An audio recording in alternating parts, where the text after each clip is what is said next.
बासी साहब ये फरमाइएगा कि क्या हो रहा है और क्या वाक़तन इस बाज़गश्त में कोई वेट है कि नवाज शरीफ साहब अब बाकायदा सदर बनने वाले हैं पाकिस्तान में? नहीं, ये एक बाज़गश्त की बात ही नहीं है। देखिए ना, मियां नवाज शरीफ को गैर आइनी तौर पे, गैर कानूनी तौर पे ज़बरदस्ती उनके ओहदे से अलहदा किया गया था। अब तो ज़बान ज़द आम है ये बात, और आज बड़े जजेस की वो प्राइवेसी की बातें होती हैं, फ़लाँ जज की प्राइवेसी, फ़लाँ जज की प्राइवेसी। और उस वक़्त वो लोग कहाँ गए थे जब मियां नवाज शरीफ के हवाले से फैसले हो रहे थे? एक JIT के कहने के ऊपर सुप्रीम कोर्ट ने फैसला कर दिया, मॉनिटरिंग जज लगा दिया। कौन से वो लोग थे जब वो मिलने जाते थे जजेस को? वो शौकत अजीज़ वाला जो हमारे हैं शौकत सदीकी साहब, उन वाला जो केस है, ये सारी चीज़ें उस वक़्त थी ना।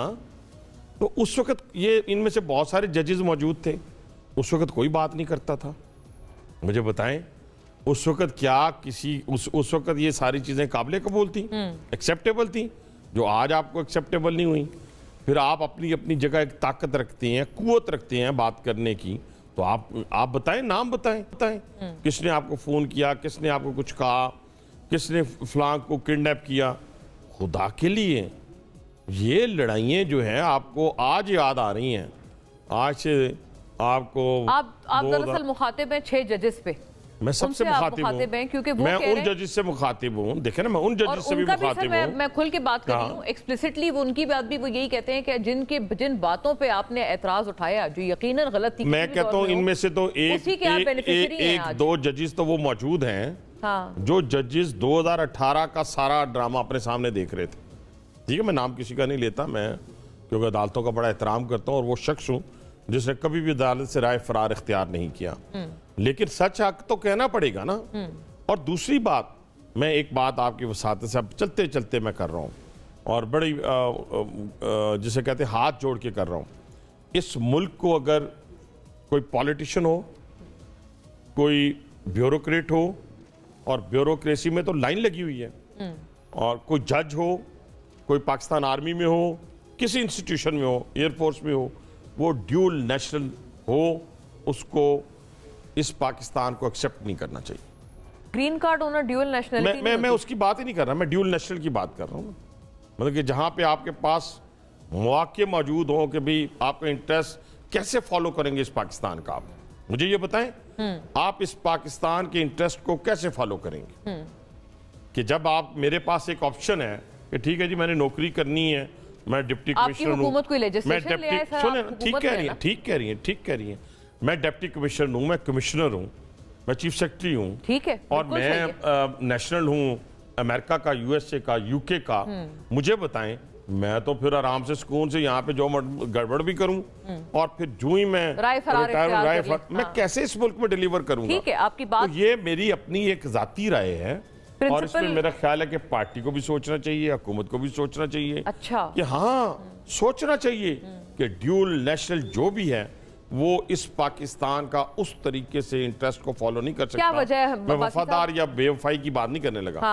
ड्यूल नेशनल किसी तौर के ऊपर पाकिस्तान में बैठकर, सरकारी आदमी, आम पब्लिक की बात नहीं कर रहा, उनको तो अल्लाह ताला मौके देता है, जाएं जाके कमाएं अपने बच्चों के लिए भी। बाहर बैठे हुए हमारे ओवरसीज अरबों डॉलर भेज रहे हैं। मैं तो उन अफसरान की बात कर रहा हूँ, ठीक है, उन पॉलिटिशियन की बात कर रहा हूँ, सुनते जाए ना, उन पॉलिटिशियन की बात कर रहा हूँ। मैं नौकरी पेशा अफराद की बात कर रहा हूँ, तो जो बड़े बड़े ओहदों पे यहाँ पर बैठे हुए हैं, उन्हें इस बात का ख्याल रखना होगा, खुद सरेंडर करना होगा, वरना हुकूमत को लेजिस्लेशन लेके आनी पड़ेगी। अच्छा, लेजिस्लेशन लानी पड़ेगी आपने कहा हुकूमत को। क्या वजह है कि आप जैसा कलीदी रहनुमा पाकिस्तान मुस्लिम लीग नून की ही हुकूमत है, आप तजावीज़ दे रहे हैं, और काबीना में भी हमें तमाम को तवक्को थी कि हम आपको देखेंगे वहाँ पे इसी तरह से बुलंदो बांग तजावीज़ देते हुए, तकारीर करते हुए? क्या हुआ? अच्छा, ये मुझे नहीं पता क्या हुआ। अच्छा, मेरे लिए ना वजीर बनना मुना आपको पता ही है, मैं 2003 में भी बन सकता था, मैं 2004 में बन सकता था, मैं इवन अक्टूबर 2018 में बन सकता था। ठीक है, वो लंबी कहानी आप छोड़ देना इसमें, जिस दिन आप पूरा प्रोग्राम करेंगी और मैं आपको थोड़ा सा ऐसे इसके ऊपर थोड़ी। नहीं, मुझे 2018 में अक्टूबर में खान साहब की हुकूमत में आप वजीर बन सकते थे? जी, अगर फिरदौस आशिक अवान बन सकती थी, अगर बाबर अवान बन सकता था जो गालियां देते थे, मैंने भी यही क्वेश्चन किया था किसी दोस्त को, मैंने कहा मेरा दोस्त का तो ये इख्तलाफ है, उन्होंने कहा ये हमारा काम है, आपका नहीं है, ठीक है ना। कहने से मुराद ये है उसी दरवाजे से आप आते हैं। मैं कहने से मुराद ये है, वजारतें नहीं, असूल, प्रिंसिपल होते हैं। ये नहीं कि आपको हमारा जो ताल्लुक है, हमारा जो पार्टी के साथ वाबस्तगी है, ये वाबस्तगी आम वाबस्तगी नहीं है। मैं तो रोता नहीं हूँ, लोग तो रोना शुरू हो जाते हैं 6-6 महीने जिन्होंने काटी है ना, नहीं जिन्होंने जेल 6 महीने काटी है ना, वो अपने आप को गिनो। भाई हमने तो अपने बच्चों का जो मुस्तकबिल है वो दाव पे लगाया है। मेरी बेटी जिसको निकाला गया था आज वो लंदन में बैठी हुई है जी। इस दुख के मारे, ठीक है। हमारा कारोबार जो है वो 0 पे है, ठीक है। हमारे कोई बुलंदो बाग कोई बैंक बैलेंस नहीं है, कोई बड़े बड़े बैंक बैलेंस नहीं है, ना बेंगलोज हैं। हमने इस शहर में डिलीवर किया, हमने इस मुल्क में डिलीवर किया है। मेरा कहने से मुराद है, आपने जो क्वेश्चन किया था, वजारत मरहूने मिन्नत नहीं है। हाँ, लीडरशिप आज भी इज्जत करती है। मैं आपके प्रोग्राम की वसातत से कहता हूँ, जिस दिन वो इज्जत ना मिली जो मेरा राइट है एज ए कारकुन, ठीक है ना जी, मैं कोई वहां से क्योंकि हम सुन रहे थे इसलिए। हाँ बिल्कुल, आपकी बात 200% ठीक है। मैं उम्मीद लगा के नहीं रखा, जानने की कोशिश है। नहीं, मुझे नहीं पता ना, मैंने जानने की कोशिश की है। ये लीडरशिप के फैसले होते हैं। जैसे कल भी मैं कह रहा था ना, किसी ने कहा कि इसहाक डार साहब को उन्होंने डिप्टी प्राइम मिनिस्टर बना दिया। मैंने कहा भाईजान, हमारे कायद है नवाज शरीफ साहब, शहबाज शरीफ के फैसले हों या पार्टी के सारे फैसले हों, वो मियाँ नवाज शरीफ की मुशावरत से होते हैं।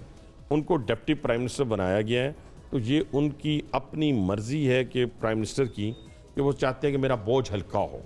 अच्छा। मेरा बोझ हल्का हो, मेरे बहुत सारे कामों को डार साहब देखें, और जो बाकी डिसीजन लेने हैं या बड़े बड़े काम जहां जाना है, आना है, एग्रीमेंट वगैरह, इब्तिदा में हमने एक सवाल उठाया क्योंकि ठीक है, एक इसी वजह से मेरे बारे में अगर लीडरशिप जो फैसला करेगी ना, उनको बेहतर मालूम है कि आज क्यों नहीं किया और कल क्यों करना है या कल क्यों नहीं करना। बहुत सही है।